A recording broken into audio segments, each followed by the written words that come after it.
हज कर लिया अब तो तुम प्राप्त हो जाएगी, गरीबों की मदद की अब तो मिल जाएगी, यतीमों की परवरिश की अब तो मिल जाएगी।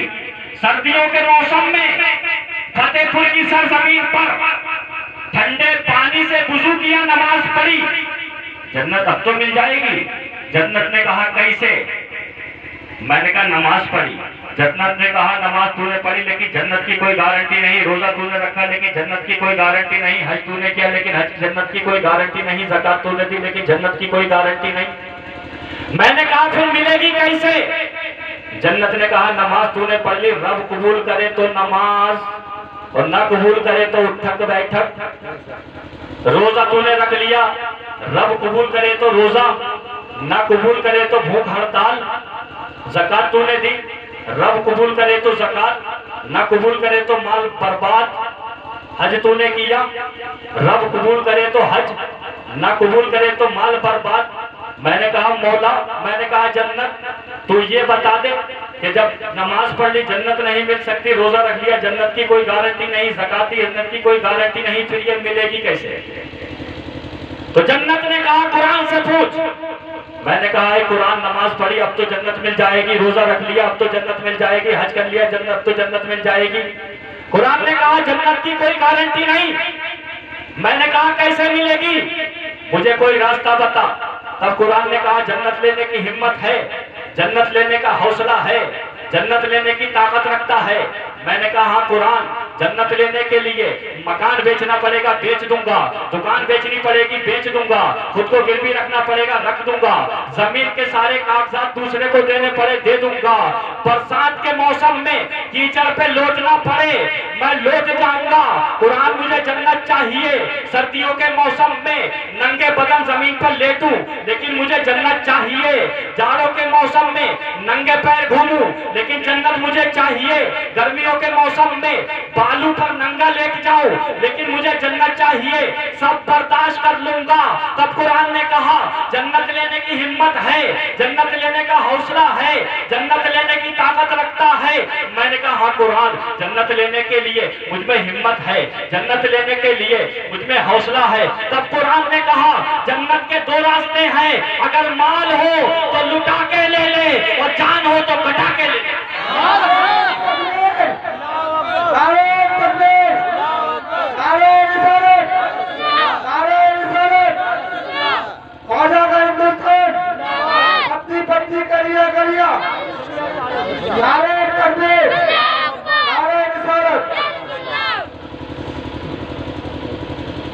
मैंने कहा कुरान, माल कैसा हो जान कैसा। तब कुरान ने कहा माल हो उस्मान गनी की तरह और जान हो औलादे अली की तरह। अरे बोलो भाई,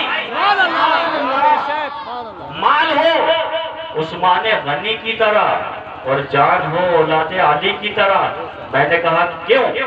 तब कुरान ने कहा मालदारों में उस्मान गनी का कोई जवाब नहीं और जानदारों में औलादे अली की कोई मिसाल नहीं। गोया हुसैन ने रब की जन्नत से जान के बदले में सौदा किया। अर्ज की मौला, मैं तेरी खैरात की जन्नत में नहीं जाऊंगा, तेरी ज़कात की जन्नत में नहीं जाऊंगा, तेरी अता की जन्नत में जाता लेकिन उससे पहले जान दे करके जाऊंगा। तो गोया हुसैन ने जन्नत से सौदा किया। कहा मौला जन्नत तेरी है, जान हुसैन की है। इसकी मिसाल मैं आपको एक और समझाता हूँ। अभी एक बंबई का नियम चल रहा है, आप जानते होंगे, क्योंकि मेरी तकरीर का मौजूद है, मैं इस्लाह मुआशरा इस्लाह मुस्लिमीन जरूर करता हूँ। आजकल का माहौल आपने देखा, यही बात आपको समझाऊंगा। आप रोड पे निकल जाओ, अगर जहाँ 40 बच्चे जमा हैं तो उस बच्चों में कम से कम 20 ऐसे होंगे जिनके कान छिले हुए होते हैं कि नहीं? 20 ऐसे होंगे जिनकी पैंट फटी हो। वजह क्या था? बम्बई का हीरो था, जल्दी में जा रहा था फिल्म बनाने के लिए, पैंट फट गई, उसी फटी पैंट में टीवी रिलीज हो गई। सबने देखा कि अरे हीरो ये फैशन निकाल के आया है। आजकल का हीरो उस नकली फैशन को असली फैशन है ठेकेदार के पास पहुंचता है, भाई मुझे फटी हुई पैंट देना, भाई मुझे चिरी हुई पैंट देना। अरे नादान, तुझे बम्बई के हीरो पे चलना नहीं, अगर चलना था तो मदीने के उस्मान के नक्शे कदम पे चलता, अगर तुझे चलना था तो बरेली के अहमद रजा खान के। और यही वाला नहीं है, नाचने में अगर थोड़ा डीजे बज जाए कव्वाली का साज हो तो लड़के नाचना शुरू करते हैं। मैंने अपनी आंखों से देखा, मेरे गांव का वाकया है। एक औरत का बच्चा नाच गिरने लगा, पड़ोस वालों ने कहा औरत तेरा लड़का नाच रहा था। 4 दिन तक मियाँ बीवी घर से बाहर नहीं निकले। उनको इतनी शर्म लगी कि ये नाचना हमारा काम है, ये नचकैया बनना हमारा काम है, अरे ये तो गैरों का शियार है।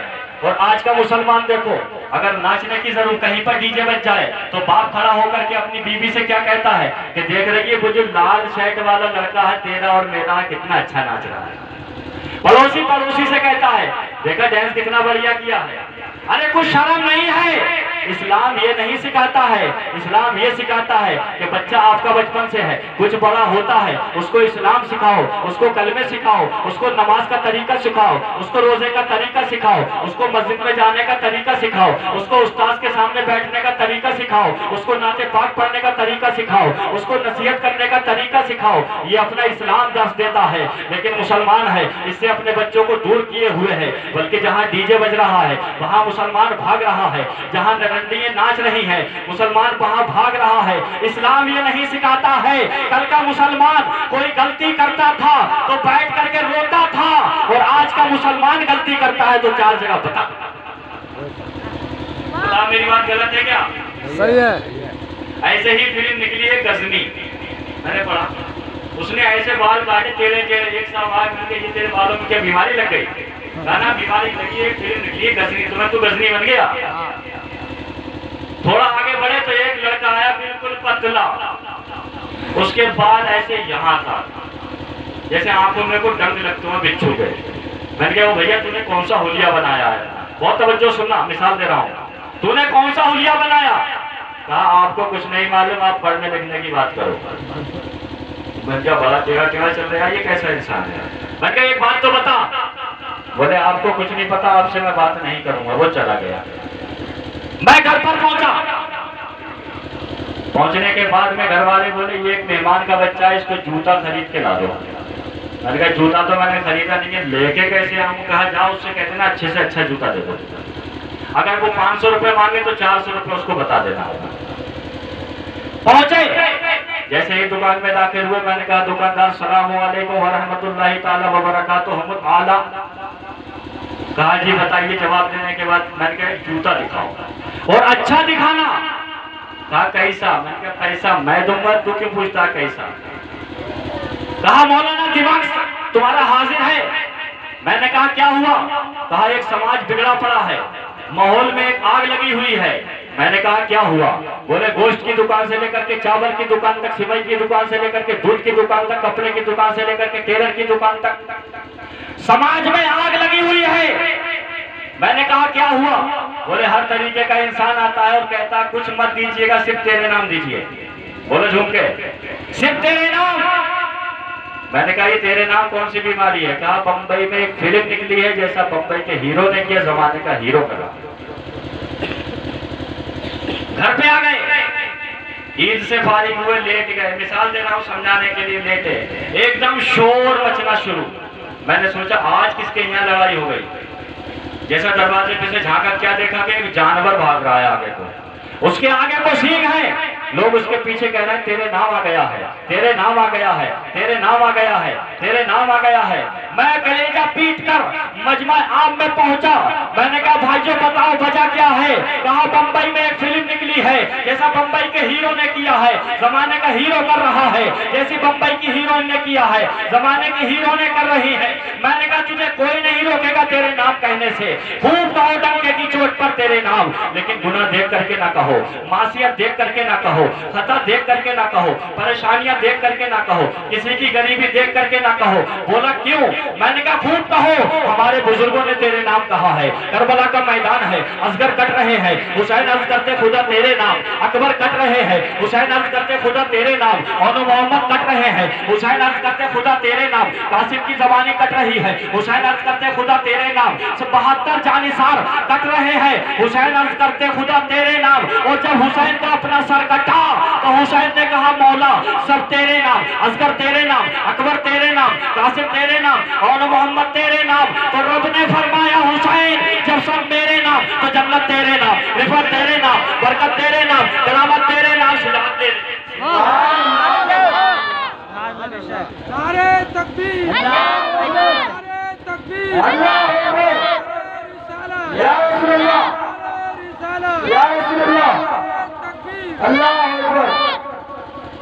खूब कहो डंके की चोट पर तेरे नाम, लेकिन बंबई का नियम देख करके ना कहो करबला का हुसैन देख करके। कोई नहीं रोकेगा। ये महीना चल रहा है 11वीं शरीफ का, इस प्रोग्राम को बहुत अच्छी निस्बत हो गई सरकार बड़े पीर साहब से। किनसे? सरकार बड़े पीर साहब से होश पाई। हजरत ने कितने अच्छे अंदाज में आपके सामने कलाम पेश किए, लेकिन आपने यही जज्बा अब है, ऐसा ही उठने टाइम था। अरे भाई इतना दिखाओ, आने वाला ये सोचे कि फतेहपुर की पब्लिक, फतेहपुर के लोग इतना चाहने वाले हैं दीन के, इतना चाहने वाले हैं कि उन्होंने अपने होश को नहीं देखा, हाथ को नहीं देखा, हाथ किसी के लगा लेकिन हाथ सुभान अल्लाह के लिए उठा।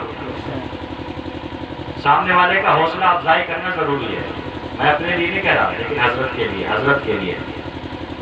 तो बात चल रही है कि हुसैन ने जन्नत खैरात की नहीं ली, रब की जन्नत से सौदा होगा।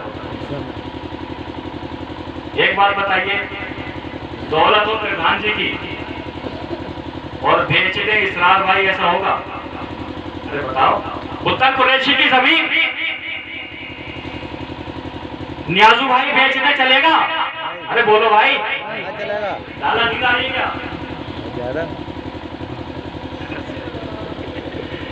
जमीन मेरी बेचे कल्लू मास्टर, जमीन मेरी बेचे मौलाना जफीरुल हसन, जमीन मौलाना जफीरुल हसन की बेचे शायर इस्लाम, जमीन शायर इस्लाम की बेचे खतीब इस्लाम।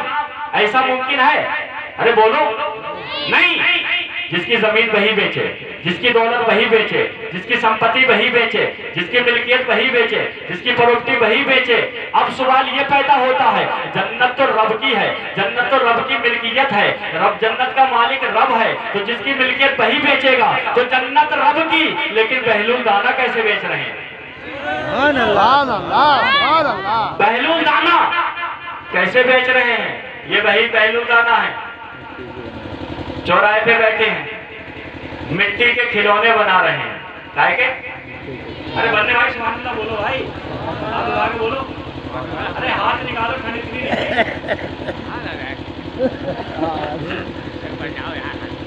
चौराहे पर मिट्टी के खिलौने बना रहे हैं। जुबैदा आती है। ये जुबैदा कौन है? बहुत नेक औरत, नहर जुबैदा भी मशहूर है मक्के के अंदर। हजरत सामने से गुजरी बादशाह की बीवी हारून रशीद बादशाह की। कहा बाबा क्या बना रहे हो? कहा जन्नत। कहा बेचोगे? कहा बेच दूंगा 1 मिनट में। कहा कितने में? कहा 2 दिनार में। 2 दिनार में जुबैदा को आओ ना ताओ फौरन 2 दिनार दिए, जन्नत ली। है इस भारत की सरजमीन पर किसी की हिम्मत कि बाप की दौलत, बाप की मौजूदगी में बेटा बेचे? नहीं बेच सकता। रब की जन्नत की हैसियत ये कि अल्लाह वाला चौराहे पे बनाए और बेच दे, और मुस्तफा के सदके में नबी का जलवा देखा जाए, खुदा की अजमतों का जलवा देखा जाए। कहा बहलूल दाना से बाबा लो 2 आने, 2 दिरहम लो, 2 दिनार लो, दिए, जन्नत ली, अल्लू में छुपाया। छुपाने के बाद शाही महल में पहुंच गए। कहाँ पहुंची? शाही महल। हारून रशीद ने देखा कि जुबैदा आज ने कुछ छुपा है। कहा जुबैदा क्या लाई हो? कहा जन्नत। क्या गुड़िया बेटों का खेल है जन्नत? कहा जुबैदा को बड़ी मोहब्बत है जन्नत से, जो मिल जाए उसको उठा लाओ और लाके इस महल में रख लो। अरे शाही महल में किस चीज की कमी है? एक से आला से आला सामान यहाँ, उम्दा से उम्दा माल यहाँ मौजूद है। जुबैदा किस चीज की जरूरत? किसी चीज की यहाँ पर कोई जरूरत नहीं है। मिट्टी का पलौदा क्या करेगा? जुबैदा ने किसी की नहीं मानी, अंदर मकान में पहुंच गई, जन्नत को रख दिया, मिट्टी के घर को रख दिया। रात को मियां बीवी लेटते हैं, रात का पिछला पहर गुजरता है। क्या देखा गया कि जन्नतुल फिरदौस है, उसके अंदर एक बहुत खूबसूरत महल है, उस महल पर जुबैदा का नाम लिखा हुआ है। सुभान अल्लाह। पीछे वाले हाथ उठाए। जिस इंसान ने हाथ नहीं उठाया, मैं ये सोचूंगा शायद उसको तकरीर अच्छी नहीं लग रही है या वो सो रहा है। सुभान अल्लाह। बहलूल दाना के नाम पे एक मर्तबा बोल दो सुभान अल्लाह। हारून रशीद ने जैसे ही देखा कि जन्नत में एक महल, उस महल पे जुबैदा का नाम लिखा है, पसीने पसीने। आंख खुल गई, उठ के बैठ गए, फिर लेट गए, फिर उठ के बैठ गए। अब करवटें बदल रहे हैं लेकिन रात पूरी नहीं हो रही है। बड़ी बामुश्किल सुबह सवेरे नमूदार हुआ।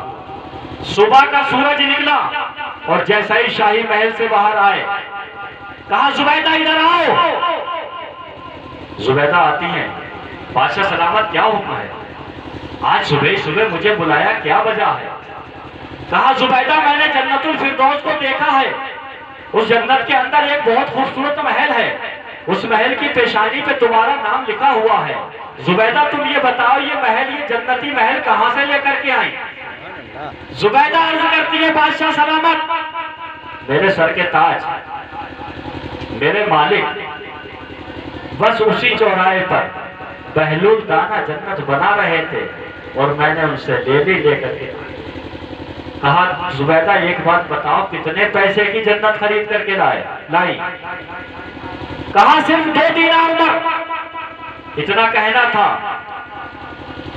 बादशाह खड़ा होता है, अपने वजीरों को साथ में लेता है, रियाया को साथ में लेता है, शाही जाहो जलाल के साथ, आन बान शान के साथ पहुंच जाता है उसी चौराहे पर जहां पर बहलूल दाना जन्नत बना रहे थे। बहलूल दाना एक अल्लाह की बारगाह के मस्त, जिस तरीके से कल थे उसी तरीके से आज, जैसे कल बना रहे थे वैसे ही आज बना रहे हैं। पहुंचते हैं, अस्सलाम वालेकुम बाबा। वालेकुम अस्सलाम, बताइए बादशाह सलामत कैसे तशरीफ लेकर के आए? कहा कल जुबैदा आई थी। कहा हाँ। कहा उन्होंने जन्नत खरीदी थी। कहा हाँ। कितने में? कहा 2 दीनार में। कहा जन्नत मुझे भी चाहिए, जन्नत मुझे भी चाहिए, जुमला नोट करो, जन्नत मुझे भी चाहिए। कहा तुम भी ले लो। कहा बेचोगे? कहा बेच दूंगा। कितनी जन्नतें हैं? बोले अनलिमिटेड, जितनी चाहो उतनी लो। अब एक जुमला समझो, जो लोग नबी की नबूवत पर एतराज करते हैं, नबी की नजरे करम पर एतराज करते हैं, उनके लिए जुमला देना, अरे नबी के इल्मे गैब पर एतराज करने से पहले बहलूल दाना की नजर को देख लो, नजरे नबूवत समझ में आ जाएगी, विलायत नजरे विलायत समझ लो। बहलूल दाना ने कहा ठीक है मैं जन्नत बेच दूंगा। हारून रशीद ने कहा बोलो कितने में बेचोगे? कहा तेरी पूरी हुकूमत नहीं खरीद पाएगी। जुमला, तेरी पूरी हुकूमत नहीं खरीद पाएगी। कहा बाबा कल तो 2 दीनार में बेची थी, रातों रात इतने रेट हाई कैसे? फरमाया जुबैदा बगैर देखे लेकर के गई थी, तू देखने के बाद लेकर के आया है। तो हमने क्लियर कर दिया, अल्लाह इन्ना औलिया अल्लाह ला खौफुन अलैहिम वला हुम यहज़नून, अल्लाह के वलियों को कोई खौफ नहीं, कोई गम नहीं। और अल्लाह के वलियों को अल्लाह ने पावर दिया है, जिसके चाहे जन्नत बेचे, जिसके चाहे दौलत दे, जिसको चाहे औलाद दे। अब जो इस चीज पर एतराज करे उसका अपना एतराज हो सकता है, लेकिन विलायत पर एतराज नहीं कर सकते। मैं आपको एक जुमला बता दूं, नबूवत को पहचानना आसान है, विलायत को पहचानना आसान नहीं। वलियों के 400 दर्जे हैं। कितने वली, कितने किस्म के होते हैं बताइए? वली होते हैं 400 किस्मों के। कौन सा दर्जा अल्लाह किसको अता फरमाएगा हम नहीं जान सकते, लेकिन हमें इतना मालूम है कि सरकार गौसे पाक रज़ी अल्लाह तआला को अल्लाह ने सारे वलियों से अफजल बनाया। आइए मैं बारगाह आला हजरत में अर्ज कर पहुंचता हूं। सरकार गौसे पाक के बारे में आप क्या इरशाद फरमाते हैं? तो आला हजरत गौसे पाक की बारगाह में मोतबाना अर्ज करते हैं, वाह क्या मर्तबा ऐ गौस है वाला तेरा। सुभान अल्लाह। आपके जिस्म में सबसे ऊंची जगह कौन सी है? जल्दी बोलो फटाफट। पूरे जिस्म के अंदर कोई भी एक आदमी खड़े होकर बता दो कि कौन सी ऊंची जगह है जिसका मर्तबा सबसे ज्यादा। सर भाई, इंसान का सर पूरे जिस्म के अंदर सबसे ऊंचा और सबसे नीचा कदम है कि नहीं?